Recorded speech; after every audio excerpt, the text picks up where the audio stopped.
Inquisitor Rigman, and you are prone to heresy, the heretic of the greatest order.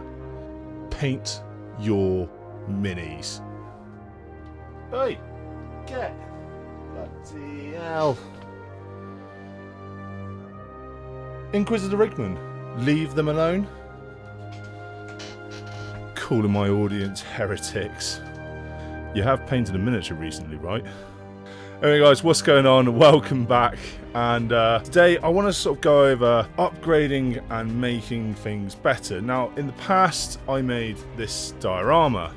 Diorama, 3D painting, your choice. But at the time that was cool, that was my ability. I'd like to introduce you to my Damocles battle box. And avert your eyes, children, because it's looking pretty dope. That's cool, right? The whole thing of this is that just because you're content with something that you think, hey, I feel like I've done that well, but I feel like I could have done it better, we're going to tackle that nagging feeling that makes you think, could I have done better? And that's pretty much what I've done with this. It's a hidden box diorama that only I know about, apart from the fact that I've etched Damocles into the top of it. So, less of this, more of the build, and let's get into it.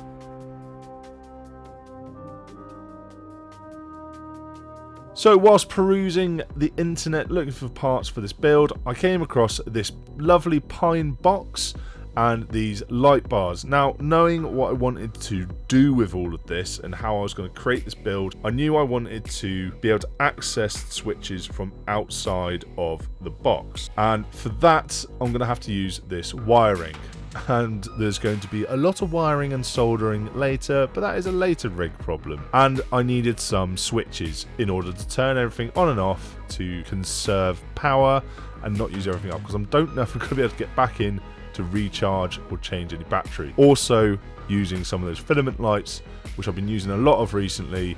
I feel like they are proper hobby gems. Now, the next thing to do on my to-do list was to crack open this light bar and see what the bloody hell was going on the inside of it. For that, the next stage is going to be that I'm going to be splicing in an extra wire and adding in a switch that I can then extend to go on the outside of the box. So the next thing to do at this point was to prep some wires to get ready to splice on to that connecting negative wire and get myself ready, clap my hands together, and boom. Hey, look at that. All spliced together. Fancy stuff. With that, a quick check. Fantastic. It's working. Happy days. Right. Let's get this back together and get it mounted in our box and use a drill how a drill shouldn't be used.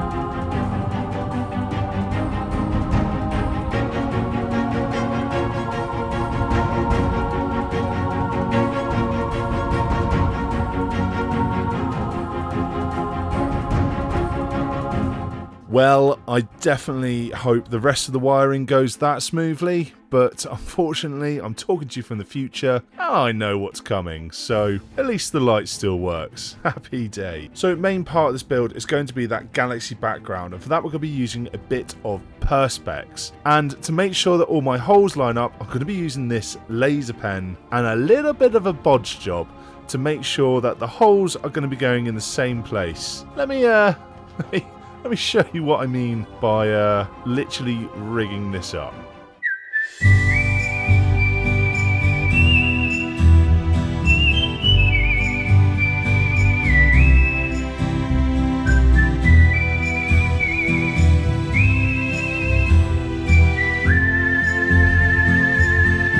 Hey, if it ain't broke, don't fix. So at this point, we need to start working out where we want our filament lights to go. And I know we're working off a bit of a 2D plane, and when this is finished, it's going to be 3D. But that doesn't matter. A bit of imagination, we can overcome that. So it's just planning out where we want everything to be, and also working out where our wiring is going to go, so where our positive wires and negative wires are going to be coming up through this perspex.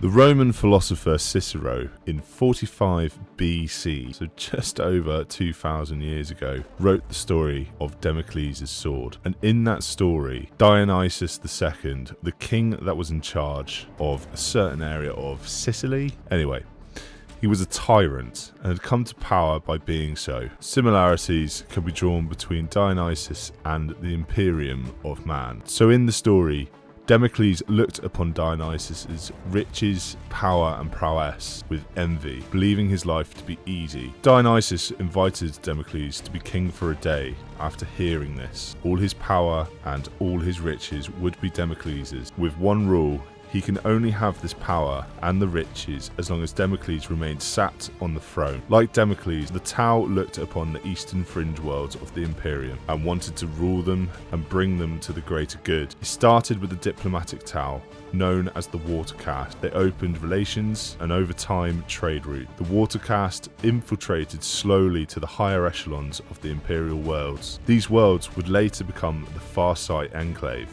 But I'm sure I'll talk more about that at some later point in a different video. Who knows? Depends what a diorama arises in the future. The tale of Damocles is best known as Damocles' sword, an allusion to imminent and ever-present peril faced by those in positions of power. I mentioned Dionysus was a tyrant. Well, in his ascension to power and long reign, he had made many enemies, and knew Damocles wouldn't have that fear of reprisal from his enemies. So Dionysus would allow Damocles to have his power and his riches, but he had hung a sword by its pommel using a single hair of a horse's tail. This would be Damocles' peril, his imminent danger, not knowing when the hair would break and the sword would drop. Well, for the Tau, the sword dropped in 742 Millennium 41 in the form of the Imperium's response to finding out Imperial worlds had been taken by the Xenos. When the Imperium arrived from the Ultramar Segmentum, their response was swift and brutal, as is the way of the Imperium of Man. The response came after finding a ship that had entered the Ultramar Segmentum and refused to return hails and messages from the Imperial Navy. After it was deemed dangerous and destroyed, the remains were sifted through and bodies were recovered. Now, these bodies resembled a faction that had been discovered about 6,000 years ago, archived and forgotten. The Tau, who 6,000 years ago had only just discovered that a stone was a pretty good weapon when caving in someone else's skull, had now discovered space travel. This needed to be stopped. That came in the form of the Damocles Guld Crusade to eradicate the Xenos and remove their filth. Unfortunately though, the crusade was cut short as it started in 742 Millennium 41 and ended in 745 Millennium 41, ending in a stalemate. A peace treaty had been signed between both sides as the Imperium had to respond to the ever-growing threat of the Tyranids. What I have depicted here in this little diorama, this little battle box of the Damocles Crusade, is the first engagement between the Tau Empire and the Imperium of Man. The Battle of the Hydass System, where the Imperial Navy and 7 Tau cruisers of the air caste, so air caste are the Tau's navy, say, initially surprised by the range and power of the Tau torpedoes, the Imperium forces would eventually emerge victorious, only after discovering that the Tau ships may have immense firepower, but it was only front-facing. They didn't have the ability to broadside, and that is what the Imperium used to crush them in this first action. And if you're unaware of what a broadside is, imagine you're in your car and from bonnet to boot, or hood to trunk, you heathens, you were just to laden the side of your car with cannons and fire it at a car next to you. That would be a broadside. So as I bring this build to a close, I really hope this has sort of helped you to look at your past projects, maybe an old army build or a display model or diorama, and has made you sort of think, do you know what, I'm better now. If you go back to some of my first videos and just watch 30 seconds of them, I struggled to do that with like my very first videos because they're terrible. I don't know how any of you watched them, but you did. And you look at them now, like how much I've progressed in this short time. And then also looking at my builds, I went from painting a bit of MDF and gluing some battleships to them to creating a whole box which lights up with LED filament, which I think shows you just because you've completed something you wanted to do, are you able to do it better now? And that I'm sure you are. Anyway guys, I'm going to leave you with the glamour shots, and guys, I really do hope to see you in the next one.